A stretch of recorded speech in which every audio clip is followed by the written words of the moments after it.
现在来完成小投票。第一个是初见的时候和现在觉得反差最大的人。谁的初见和现在反差最大吗？初见到现在，我觉得反差最大的人是反差变化最大的。反差最大的，我觉得是。我觉得最反差。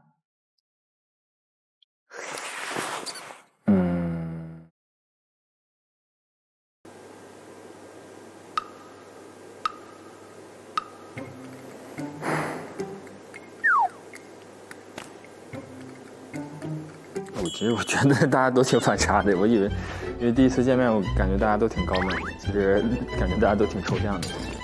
伊恩吧，王一恩吧，王一恩吧，伊恩，啊，天哪！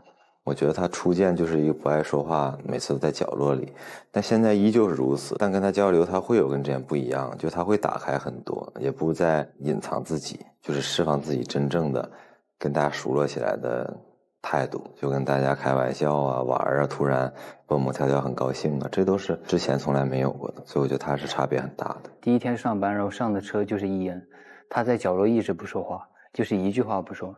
然后呢，现在就是我们到大厂了，要是头一次碰面，他都会主动来拍一下我，感觉完全就变成一个 I 艺人了。他这个艺人的属性已经慢慢的被激发出来了。伊恩的话就是进步太大了，他跟小宇哥他俩太幽默了，天天黏在一起，就是很像看到初中、高中时朋友们一起结伴、一直同行的那种感觉。他俩就是像这样特别搞笑。然后伊恩是因为他真的从一个很哀的人，我觉得他慢慢开放自己，然后还有就是给我们跳舞啊什么的。最开始见到他，基本是完全不说话，要我把他拉到中间才说话。我叫王一恩，然后很开心认识你。Hello， 你好。你喜欢的兴趣爱好是？平时的兴趣爱好，我们了解。喜欢做什么？平时的兴趣爱好。喜欢做什么？我上边上吧。哎，去哪里？回家。我上这里。现在有时候他也会接一些话，然后也会飞吻啊什么的，能看出来他录得很开心，然后也能看出来他真正的和大家成为了一个集体，很放心把自己的另外调皮可爱的一面展现给我们。我觉得反差最大的，在我观念当中是言齐。我和言齐之前见面只是短暂的见过一次，我对他的初印象是一个团体里的 rap， 然后我就觉得他唱跳，他应该是，好像很酷的那种类型。当我和他深交以后，我觉得，这个人他很特别，他情感细腻，很感性，很会共情别人的情绪，且他接梗很快，他反应很快，然后他主持的功力很好。他跟我说，他写专辑的时候会去采风，去了解一些城市当地的故事，然后去汲取灵感。我觉得他这件事情做得很酷。我以为他这么酷的一个人，他会写歌的方式会是把自己放在录音棚里面那种方式，但他好像并不是。他写的歌都是很有意境、有哲理、有文化。我觉得他这个人有好多让我想去学习的点，是让我一个很敬佩的一个兄弟。张言齐其实之前我跟他不熟，后来会发现他真的是一个很靠谱、很聪明的人，非常欣赏他。反差最大的是许熙文，因为我之前完全不认识他，当时我是第一次看到许熙文，我也跟他讲了，我说看到你的第一眼，我说我觉得你是一个好凶的人哦，超凶，就是那种感觉，我会觉得我跟他对视，他都会骂我的感觉，所以我当时就是尽量避免就是跟他接触。但是后来我发现他是一个特别细心，然后特别可爱，特别就是能关心人的人。我为许熙文证明一下，他只是嗓门大，脸稍微臭一点。我脸很臭，我脸太臭了。但是他人非常好。还有，我觉得大娟。一开始我会觉得他是一个非常优雅，然后做事情很认真，然后非常的正经的一个人。但是其实更多相处了之后，我会发现他其实非常可爱。非常好玩，非常好笑，因为我们私下也很多聚会嘛。然后我会发现他也是个很敏感的人。一开始我觉得他不需要朋友，因为有些人是真的需要独处。后来我发现其实他很需要朋友，而且他很需要大家的，就是朋友之间的那种爱的流动。所以我会觉得原来是这样。跟我想象不一样，包括上一次团建，我们在车上那一波交流，他甚至会去买书，我真的没有想到一个人跟另外一个人去交流，他要去买书，这可能也是我觉得非常震惊和惊喜的一个地方。我觉得初见到现在，我觉得反差最大的是钟成乐。钟成乐，我觉得乐了吧，因为前几期录制的时候，觉得他很少言寡语。后来呢，我就有跟他发信息，我说你很棒啊，自信一点。我说你要多说话。后来他说他其实话很多的。哎，我发现了，我才是那话少的。为什么我怎么还安慰上别人了呢？因为我才是那个最需要被安慰的，这是我印象最深的。因为当时第一期录制完，我说他老是一个人默默地站在那里，他也不说话。然后我就说，我说好喜欢你唱歌，你真的好棒好棒好棒。我说你可以活泼一点。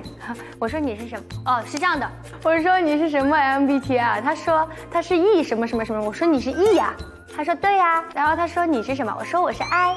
我说可是我看你好像不是很 E 呢。他说因为还不太熟。哎呀，后来我发现了，人家真是 E， 人家真 E， 我是真 I， 我还反这个 I 人还反倒让 E 人活泼点。我不知道当时的我哪来自信，人家这么 E， 我不知道我哪来自信让人家活泼点。人家叫活力精灵了，人家怎么还不够活力呢？乐乐刚来的时候，然后呢，感觉他好像也没有那么爱说话或者类似干嘛的。他后来接触时间长了之后，哎，我发现他是一个特别，就这个性格非常有意思的一个人。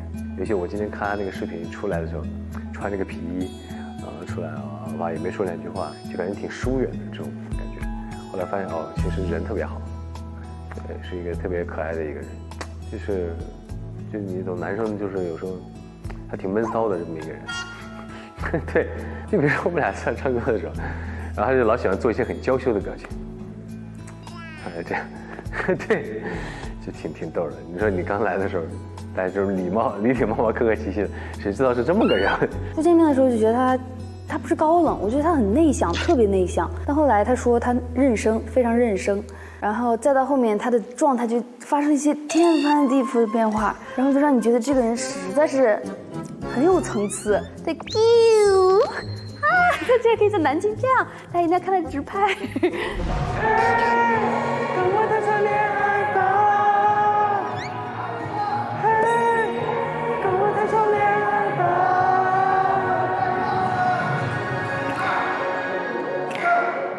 左拳右边。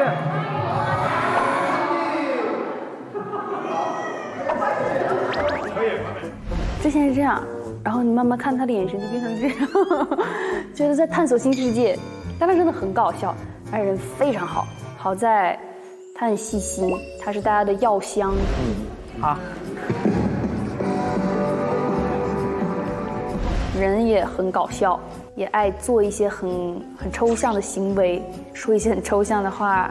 我觉得他在我这里反差第一名。Top Berry 吧，反差虽然很大，但是我预料到了这个反差，我预想到了他会是一个非常可爱的弟弟。果然，我跟他有很多那种可爱小瞬间。从观众的角度来看的话，我觉得这是一个很大的反差。就我的角度来，其实对我来说不是这么大反差，因为我从第一次见他，我就预想到了他会是这么可爱的人。就虽然他表现得很爷们儿，我要帅，我是一个有态度的人，但是能感觉到他会是一个很可爱的人。Top Berry， 我觉得最有反差感的一定是 Berry。我最开始认识他的时候，我会觉得他会不会是一个酷酷的一个天才说唱少年？这他确实是，他是一个非常有才华的一个男孩。你知道见久了之后，发现他真的是一个非常可爱的一个弟弟。我记得有一次我们在一起坐那个摆渡车，然后路过园区的时候，然后他看到有很多注水器，他说我也想要这个，我也想要这个，哇，好酷啊，好棒，好羡慕。然后我当时就想，哇 ，Berry 也会想要这个。他可是天才，然后就觉得很可爱。还有听说一件他的事情，就是说请欧阳弟弟吃汉堡的事情。有一次 Barry 被弟弟夸奖，弟弟大概就是说 Barry 很投入，然后跳舞跳得很有魅力，很认真。然后 Barry 说：“给他点一个汉堡。”真的很可爱。所以 Barry 是给我让我觉得反差最大的一个人。包括我们其实很多经历，然后我们成长的家庭的环境也很像。所以每次看到他，都会有一种莫名其妙的亲切的感觉，然后让人觉得他是一个很憨态可掬，然后很想搂搂他的一个弟弟。我觉得是 Tom Barry， 他看起来是很个性，但我觉得他其实很多时候是很可爱的，就是完全做自己的这样一个人。但是不代表他是两极的其中一端。我觉得他是一个很敏感的人，他是知道就是我此时此刻是在做什么的这样一个人，只是很多时候他选择他要表达自己。我就印象很深刻，就是《长子》那首歌的时候，他写的东西，我觉得是很动人的。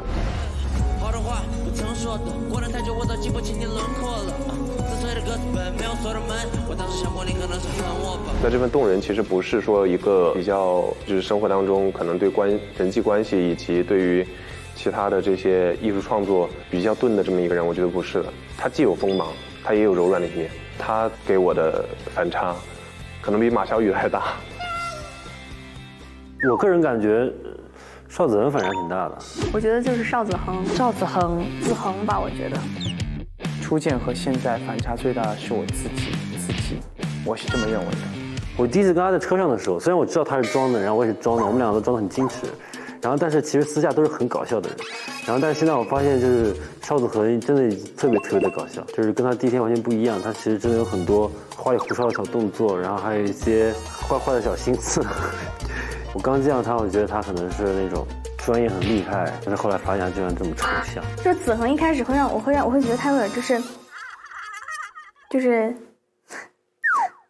我老觉得这人呆，不知道为什么，就是觉得他憨憨的，就是搞笑的，有时候就爱耍点小帅。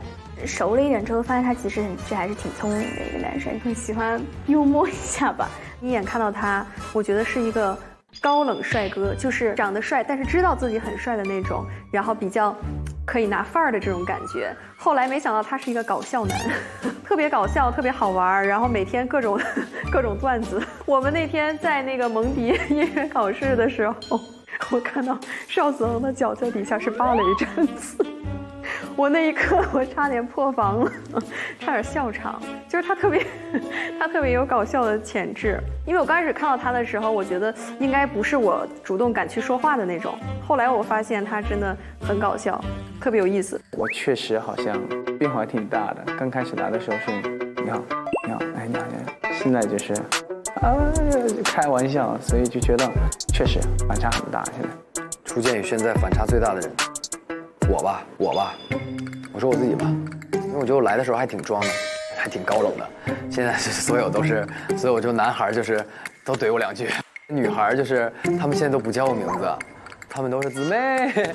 我觉得子琪是一个就是很大家长的一个感觉的一个哥哥，不管谁跟他在一起，我觉得觉得挺舒服的。我就发现子琪哥就挺幽默的，就觉得他很会跟人聊天，然后也很会照顾别人，然后就然后后来就越来越熟，我们就是叫他姊妹们，就把他当我们很好朋友一起玩。然后我觉得他很可爱，人非常好的一个好哥哥。我脑子里面蹦出来的名字是蹭，就女中这几个都在我的意料之外的性格。然后我最熟的肯定是他们几个啊。袁一琪也是一个，袁一琪是因为他的形象，就是大家会觉得他就是很酷 girl 啊，然后就是我来说很腼腆，他有时真挺吵的。他们形容就是他是比格，你知道吗？就很调皮，比我更调皮。对，跟我想的很不一样，酷酷冷冷的，就那种，不是这样的人。我觉得那还是 Shaking 吧，毕竟跟 Shaking 初见的时候，其实真的觉得不会很熟悉，到现在发现她真的是一个特别善良、特别心软，然后特别真实的女孩。还有就是云子，我不是第一个想认识的人是云子嘛，因为我觉得她身上气质很特别，她身上可能有那种忧郁的感觉，再加上我觉得她应该是一个沉默寡言少语的人。其实她不是的，她是那种小公主的性格。然后我们也会每天就是聊天的时候会发现，她是其实挺能开导人的，特别能抒发人情绪的一个人。王小云子，她真的也很搞笑。她真的太搞笑了，就是我第一次见她就觉得她是那种很酷酷的女孩，然后也是那种不怎么说话，很高冷的那种。结果没想到非常的呆萌，非常的可爱，非常的搞笑，就是那种无意识的搞笑，但她又很搞笑。然后我们俩经常在她唱错的时候，我们俩一对视，她就是那种被抓包了的表情，我们俩就开始笑。我想说弟弟。虽然弟弟一开始跟他接触，我俩 Monday 一个舞台嘛，然后他也给予我了很大的力量，然后也是一个很积极那种快乐小狗的感觉。但是弟弟真的很成熟，就是看着像妹妹，然后怎么样，就这都是节目外的一些避面。弟弟他是一个，就一开始我会觉得他是甜妹，然后妹妹，后来我会发现他其实很成熟，也很有自己的想法，也很有自己的个性，然后也包括他会很积极的让大家就是迅速的融入，而且他会帮大家一起去想办法。你别听他老说什么跟着姐姐们学，其实他自己内心是一个很成熟的女孩子，她也是一个非常有个性的狮子座。她平时就是很可爱啊，很活泼甜妹，嗓门也大，然后也很会调节氛围。但是在她需要站出来说点什么的时候，很直接的就站出来，是很有棱角的一个人，比我初想象的要成熟很多。最早认识她的时候，她的确是个小妹妹，是个小孩子。但是现在我看到了在这个节目里，我看到了很多她平时在大众的印象中没有展现过的一些样子。我觉得西林也是吧。西林其实刚来的时候，我觉得他是一个很要强这个人，一定要把事情要求很高、很严格。然后后来发现他其实是一个本质上在生活上很松弛的一个人，比较喜欢开玩笑啊，也比较性情，啊，他是这种人，对。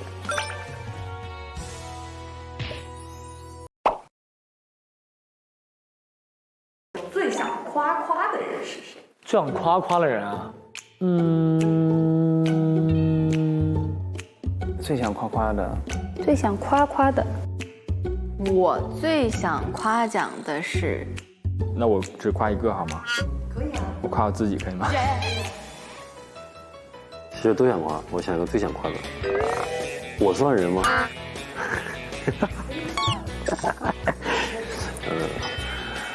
因为我不确定有人夸我，开玩笑。从燃青团中间，你最想夸的人是谁？什么？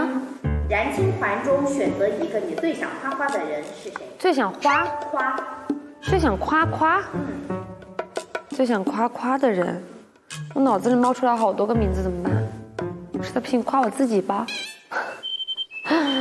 最想夸夸的人，其实我真的很想夸很多人呢。我想要夸夸的人，燃青团的成员，我想夸的太多了。哎呀，我要夸的人太多了。燃青团针对人夸一夸，我都想夸。那我就每个声部挑一个吧。我们男高，我要夸池子，池子才是真正意义上的不争不抢。池子愿意把机会让给他的兄弟们，或者说他宁愿选择去做那个托举我们的，或者说默默无闻的，他都可能会因为照顾我们的情绪，希望我们有多一些的展示空间，他会选择退让。我觉得这一点其实，如果再录一期的话，我一定会把池子推到那个 solo 位，我一定会。但是其实我也有问池子，但池子吧，就确实他对于 solo 这件事儿，我问过他，池子是觉得说还是不要了。我觉得他的心理的压力，他想的东西要比我们更细节、更全面，所以我尊重池子的想法。但我现在如果说让我说一个后悔的事儿，我就是后悔我们男高声部没有让池子好好的在台上耍一耍。哇，太多了，太想夸了。首先我很想夸我们的声部长星辰哥，他真的太负责了。在这几个月里面，我感觉他总是能够听到他在我们任何时候唱错一个音的时候，看向我们说：“那有他在就会觉得特别安心，永远不会觉得我们会搞砸。有他在，永远都不会搞砸。星辰哥太专业了，很认真，很负责。就是他在那里一站，他就像个音叉，星辰哥就是音叉本叉，只要他在那儿咚的一下，好像大家都找到那个标准音了，特别棒。我想夸的人是星辰哥，因为说实话，他在我们整个的燃星团当中担当了一个很灵魂人物的一个存在，有着超强的实力，然后他有非常极好的超强音准，还有灵敏的耳朵，他能够把整个我们的问题指出来，且能够让我们整个团队更有效率的去学习歌曲。他很希望整个我们燃星团一起好，他真的也是竭尽全力再去做这件事情，也很辛苦。星辰哥，谢谢你，感恩有你的存在，无论未来在哪里忙碌，我们都是一辈子忘不了彼此的兄弟。祝哥一切顺利。我说一个出乎意料的吧，其实我挺想夸延安的，对，然后呢，因为昨天我们一块练的时候，我说要不高声部过一下，然后结果最后那个延琪跟延安他们也加入进来，那我发现好像其实延安每次做准备都做得很充分，他其实在低声部是一个很稳的一个存在，因为延琪是声部长嘛，所以可能我之前我没有太注意到，然后结果后来发现好像延安每次都准备得很充分，所以我觉得很棒，就是那种稳稳的，就安静的稳稳的幸福，对这种感觉。延安，我必须要夸，我们声部的一员猛将，没有延安我就是什么都不是。延安确实非常靠谱，非常认真，专业能力非常过硬，然后又跟我一样很抽象，然后又跟我一个寝室，非常好的好朋友，很开心。张延琪吧，我觉得他确实是非常的有担当。就他自己作为这个南地声部的部长，我觉得他其实是非常负责任以及有这个能力的一个人，而且我觉得他是非常敏锐的一个人，就是他对于大家的这个比如说情绪啊、状态啊、彼此之间的这种默契度啊，他是会有一个比较精准以及快速的把握的。就是总结下来，我觉得他是一个很有同理心的人。其实他就很搞笑嘛，他很有综艺感，然后他也会很多梗，有时候觉得他像小孩。他虽然有队长那种成熟的那种能兜事的这种能力，他想要的其实跟我觉得在某一方面跟我想要的东西很像。其实我就是想被夸、被肯定，其实就那么简单，我们的快乐就出现了。所以我夸他，因为我让他知道他其实很棒。因为我们在被夸的时候很开心，所以我也希望他听到我的夸也可以很开心，因为他真的的确做得挺好的。我觉得加油，延琪哥，加油加油！我觉得在现在这个匆忙的这个社会里，其实有一份这么真挚的心去做事情，这么真挚，这么认真，然后我觉得这种态度还挺好的，因为真的需要这种人把我们往回拉一拉，然后让我们意识到，其实我们还是要把这个歌做好、唱好，这也是我们最核心的一部分。所以我觉得真的挺好的，我觉得我们就很兼合、互补，特别好。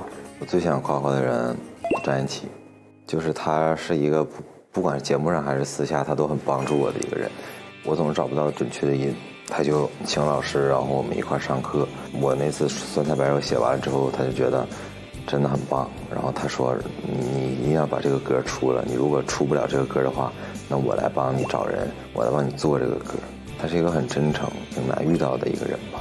在上节目之前，我本来认为张延琪就是一个很搞笑，然后很幽默风趣的一个人，但是上节目之后，我没想到他其实是对音乐有所追求的一个人。也正是因为这个综艺让我了解了他对音乐的那种认真，然后那种严格，还有他人格的魅力，就是很让别人有安全感。张延琪我也很想夸他，虽然我们不在一个声部，但是我总能听到他在一遍一遍的去带着他们声部的其他伙伴，然后一起去练习。不管任何时候，如果出现了任何问题，他会第一个去请教，然后去把这些问题全都解决，然后再带回给他们声部的伙伴。所以不管是节目里还是节目外，他一直都在帮助大家。夸一下张延琪，我的 rap 老师。我当时写那个 rap 放到群里的时候，没对他抱太多的指望，就是想着自己参与一下。但是他真的给我很多的鼓励，然后很多的指导。我发现他心好细，就是他可以从很多细节上给我一些调整，然后给我一些帮助。后来我们那天《奇妙之心》演完，他不是哭了吗？在已经没有机器拍摄的情况下找到我，跟我说觉得他哪没有唱好，然后没有做好，他觉得自己能力不足啊什么什么的。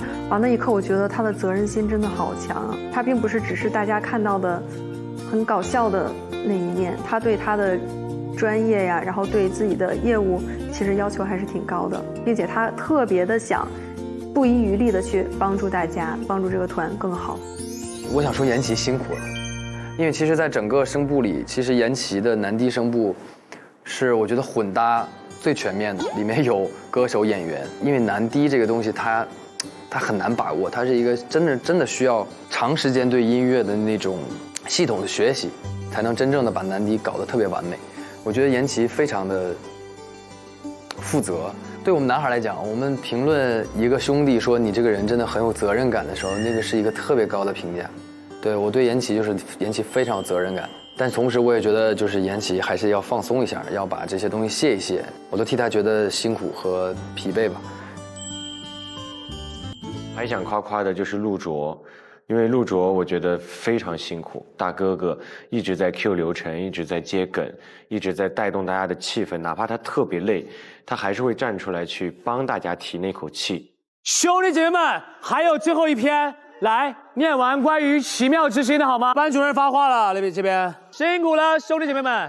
所以是让我们收看 VCR 吗？兄弟们，第一次见面，言齐希望给别人留下的印象是靠谱啊。那所以在你心里他是阳光型大男孩。一起是什么状态下写的这句话？家人们，来，看邵子恒的介绍，大家抬头，敬请关注王一恩5月30号北京站类似演唱会。哇！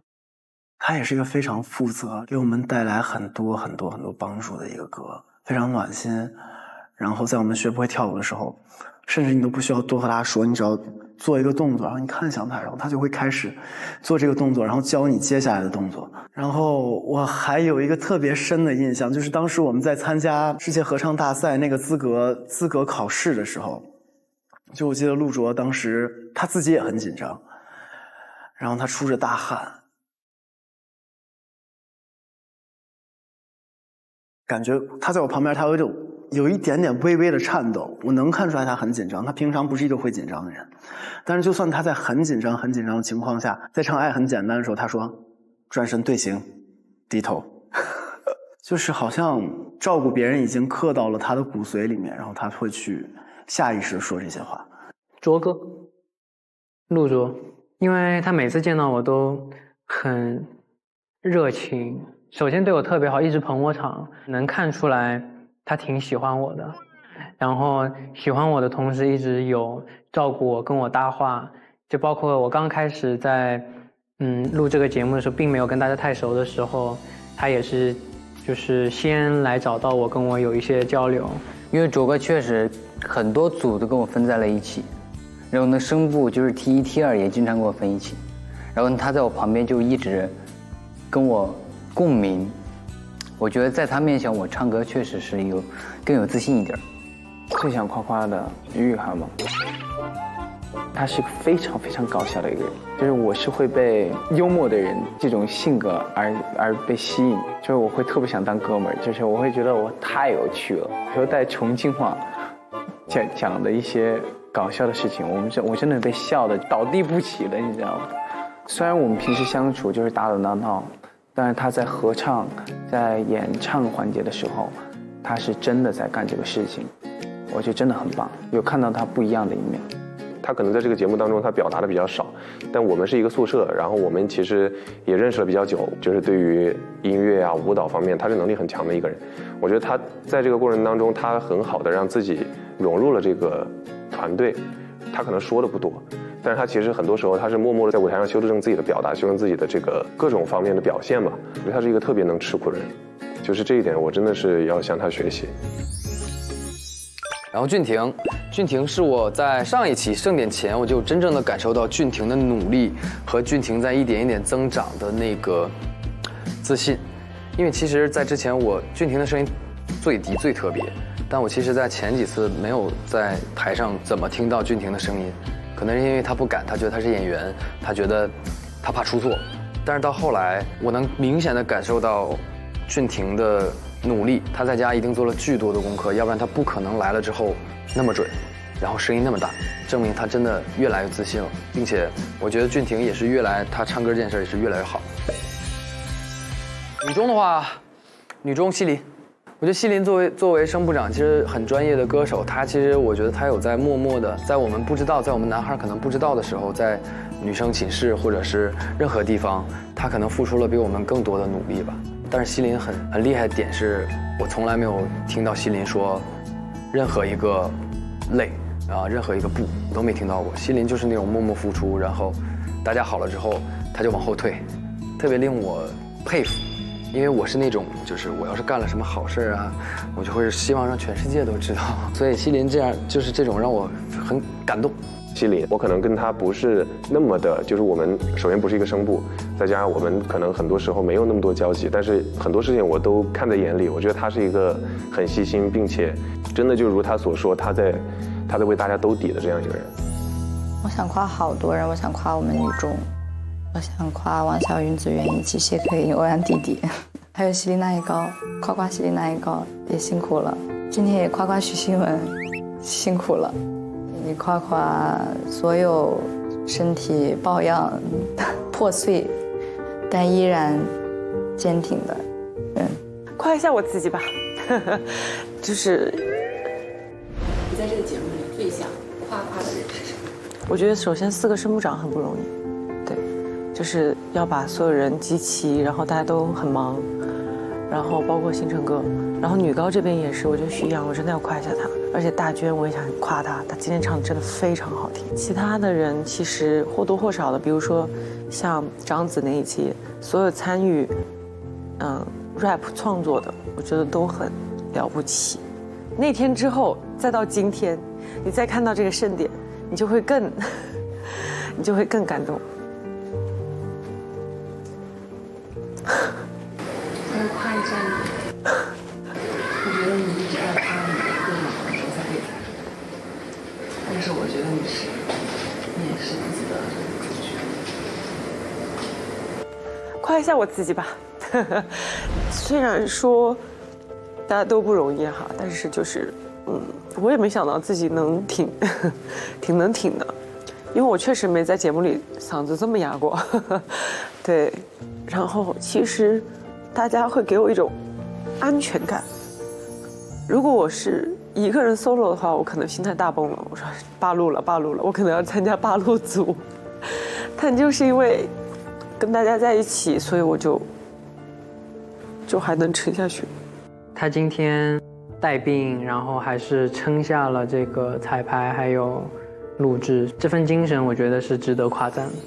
夸许新文，因为他就是在第一次我要拍 MV 的时候，其实我有点不太好意思跟大家张这个口，然后他当时就像一个最强统筹，地表最强统筹，然后直接就拉着来拍，来过来给你拍个视频，过来来，钟成乐过来，康琪过来，就这样。然后因为他，所以 MV 拍得非常顺利。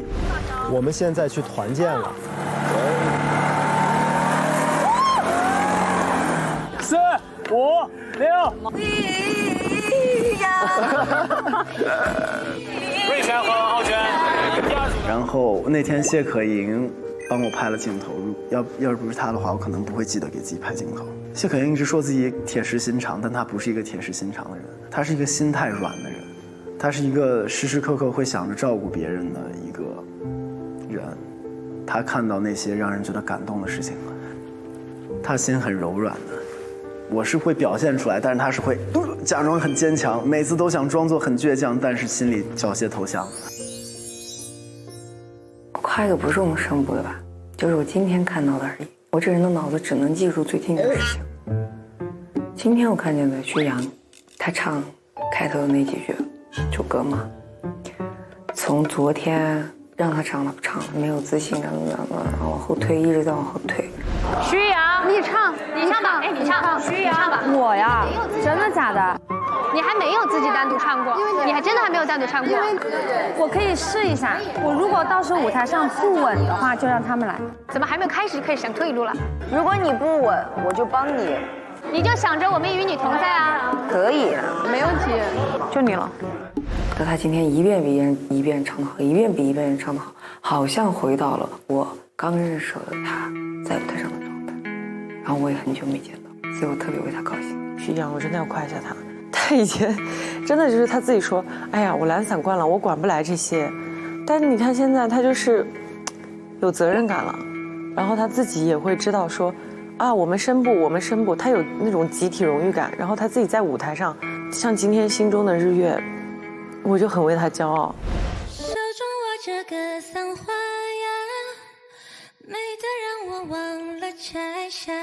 夸徐艺洋吧，因为这次我们唱那个心中的日月的时候，一开始就是他们想选一个人出来，就是唱那个 solo 在女高那一 part 的时候，其实选择之前唱过已经表现过的人就直接出来唱，因为也比较迅速，能排练时间比较紧张。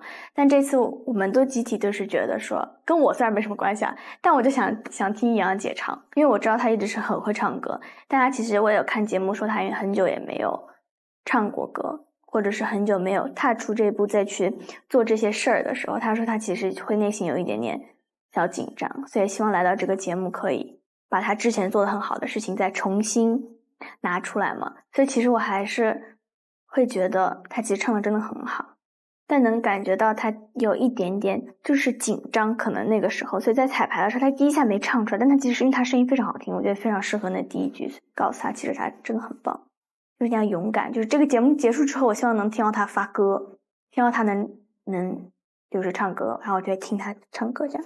对，我们老说就是可惜没有早点认识，不然就能去看他人生很重要的一刻。那我夸徐艺洋吧，我们声部长，他也并不是说唱得不好，他只是对自己的演唱我觉得缺少了一些信心。其实他是一个，后来我说他是学习型选手，就是他每次来的时候，他可能这个歌不会唱，但是排着练，他自己就会把这个学会。就是他其实学东西很快，而且带着我们，我觉得大家就是有他在的时候，大家气氛还是比较欢乐的。就是他可以起到一种像是不能说承上启下、承左启右的这种感觉，就可以把我们女高团结在一起。因为最早选他当声部长，他就特别不愿意说，哎呀，说我不行，然后那个高老师你当吧，怎么？其实我觉得他当真的很合适。后来我不是给他封了一个行政部长，就是他其实心很细。后来我也发现了他有很善良的很多点，他看起来是一个感觉有点高冷，第一眼看感觉不太好相处的人，但是实际相处下来发现就是人特别好。徐艺洋，他就是很敏感，很善良，又好玩，都很好的一个人。我最想夸的人是易烊，因为我到现在为止没想做的事还没做的，就是我要跟易烊当面的说谢谢，然后谢谢他在《光的方向》这首歌，如果别人不告诉我，他是真的默默的就帮助了我，因为在当时他知道我练习了很久西腔，所以他有在背后去找老师，跟老师说再给康子琪一次机会，或者说你再好好听一听，康子琪真的练了很多。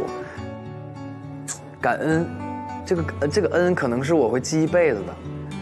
同时，我其实对易烊也是充满了这个愧疚，因为我当时刚见面的时候，我可能对易烊的印象没有那么好啊，因为易烊平时你不了解的话，你就会觉得他是一个什么都不在乎，然后大大咧咧的。但是我真的觉得我误解了他，我觉得这一件事儿我非常的差，我干得非常的差劲啊，我不应该对易烊有先入为主的这种或者这些时刻吧，啊，所以其实我是真的想跟他好好的说一句谢谢。我最想夸的是徐艺洋，因为我觉得他比我第一次见到他的时候突破了很多，他整个人的状态也是，我感觉我俩是同步收放的，现在已经到了一个很放的状态，然后他更敢唱了，会去找他不确定的音，然后不断找不断练，然后到最后大胆的去唱，我觉得都是一个成长进程，我为他祝福。心里的那道坎儿跨过去了以后，他就可以大步往前走。我很想夸我们叔叔张玉子老师，就是他虽然年纪最小，但他很专业。然后我其实很多在需要帮助的时候，我都是找的他。你就会发现，我经常跟他黏在一起，其实就是因为我为了通过他，就是帮我找音也好，然后帮我去熟悉很多很多的和声、旋律，而且感觉他确实业务能力非常非常的强，不管是唱跳还是表演等等，就是很专业，很羡慕，很佩服。女高夸叔叔啊，很多我都想夸。你像我，其实许新文我也想了的呀，然后我们高老师都不需要我夸，每个人都很棒啊。大娟更不用说了，还有我们的带路娃能来这个节目，就真的是非常的有勇气，我觉得他，而且他完成的很好，每个人我都想夸一遍。然后女中那边，其他的声部的就夸到这里。我想要夸的人是我们女高，本身我还蛮担心的，一个是我怕我自己的声音融不进去，二个呢怕我们演出不好，主要我们很多都是主旋律，但在节目呈现中啊，我觉得我们演的都蛮好的，好几次在彩排的时候，哎呀，我们女高唱的真的蛮齐的。又没有说谁的声音突出，又没有说有一些不准的音，就是一出来感觉，我们声音一出来就，哎，如听仙乐耳暂明，就是这种感觉。所以我就想夸夸我们女高全体的成员，4百大女高们。我想夸娃娃，因为我觉得娃娃的进步非常非常的大，因为每次娃娃都很忙嘛，她又要拍戏，然后每一次来的时候，其实我们有的时候课都上完了，就相当于他其实来的时候是一个没有跟我们一起上过课的状态，但是他自己可想而知私下是费了多少的努力，又要拍戏，然后一来就能跟着我们唱，而且他每一次做的笔记啊，包括有的时候可能我小声唱的时候，我在休息的时候有在听他唱呢，哎，虽然他做的那些笔记只有他看得懂，但是他唱的都对。所以我觉得娃娃在我们的这个节目当中，这么久以来还是有很大的成长，期待娃娃以后的演唱会。我最想夸带路娃，我能感受到他从第一期的时候，自己内心可能会有一点点觉得，在一些小小细节上觉得不舒服，但是我想跟他说，我从第一期就觉得你非常出彩。带路娃看到不要哭。没哭，但是我有感动到。我最想夸奖的是，我知道了，我最想夸奖的是大娟儿，因为就是只有她一个人，在我那一期非常伤感、非常自卑。我说我当时就觉得我云水谣为什么会唱那么差呀？